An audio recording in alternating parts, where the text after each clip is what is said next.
আজি খেল মাত্ৰ আৰু কেইটামান ঘণ্টাই বাকী যদি কোনোবাই টিকেট লোৱা নাই লম ভাবি আছে ল'ব পাৰিব আৰু এই খেলখন হৈছে আপোনাৰ ওৰাং টাউনৰ কালী মন্দিৰ সাহায্যতে ওপৰ কুপন খেল মই অকণমান চিধা কৰি দেখাই দিছোঁ। ইয়াত চাৰিটা আল্ট্ৰাবাছ আছে, দেখিছে চাৰিটা আল্ট্ৰাবাছ আছে। যদি কোনোবাই ইচ্ছুক হয় টিকেট ল'ব পাৰিব। আজিৰ খেল আৰু মাত্ৰ কেইটামান ঘণ্টাহে বাকী আছে, নিজৰ ভাগ্যটো ট্ৰাই কৰিব পাৰে।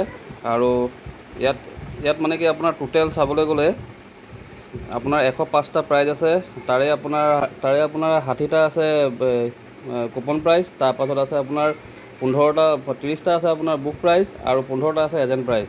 টোটেল মিলাই আপোনাৰ 105টা হৈছে আৰু মাত্ৰ আপোনাৰ 100 টকা টিকেটৰ মূল্য। আৰু যদি কোনোবাই টিকেট ল'ম বুলি ভাবিছে, যদি ফুল বুক 1000 টকাত দি আছোঁ আৰু এটা বুকত আপোনাৰ 12টা কুপন আৰু কভাৰত লৈ আপোনাৰ 13টা হৈছে। আৰু যদি ছিংগুলকৈ লয় তেতিয়াহ'লে 100 টকাকৈ পৰিব। তো দেৰি নকৰিব গাইজ, নিজৰ ভাগ্যটো ট্ৰাই কৰক আৰু মাত্ৰ কেইটামান ঘণ্টাহে বাকী আছে। আৰু স্ক্ৰীণত ফোন নম্বৰ দিয়াই থাকিব, যদি কোনোবা ইচ্ছুক হয় তেতিয়া টিকেট ল'ব পাৰিব। আৰু মই বহুত শ্বৰ্ট ভিডিঅ' লৈ আহিছোঁ আজি। যিসকল মোৰ চেনেল নতুন আহিছে প্লিজ মোৰ চেনেলটো লাইক কমেণ্ট শ্বেয়াৰ লগতে ছাবস্ক্ৰাইবটো কৰি থ'ব আৰু শ্বেয়াৰটো বেছিকৈ কৰিব গাইজ।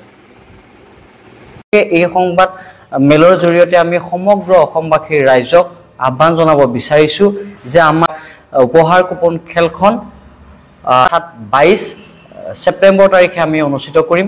যে অসমৰ কোনো ৰাইজ এজেণ্টসকল, আমাৰ যিসকল সন্মানীয় আমাৰ ক্ৰেতাসকল, তেওঁলোকে কোনো ধৰণৰ যে ভয় শংকাত থাকিব নালাগে, খেলখন যে আমি অনুষ্ঠিত নকৰিম তেনেকুৱা ধৰণৰ কথা নহয়। আমি সম্পূৰ্ণ নিখুঁত আৰু স্বচ্ছভাৱেই খেলখন অহা ৰবিবাৰে 22 ছেপ্টেম্বৰত আমি সুন্দৰভাৱে অনুষ্ঠিত কৰিম।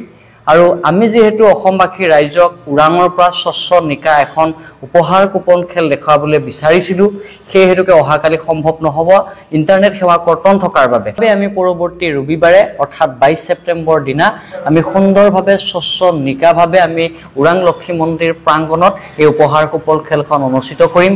ৰাইজসকল শংকিত হ'ব নালাগে, আপোনালোকক আমি আমন্ত্ৰণ জনাইছোঁ।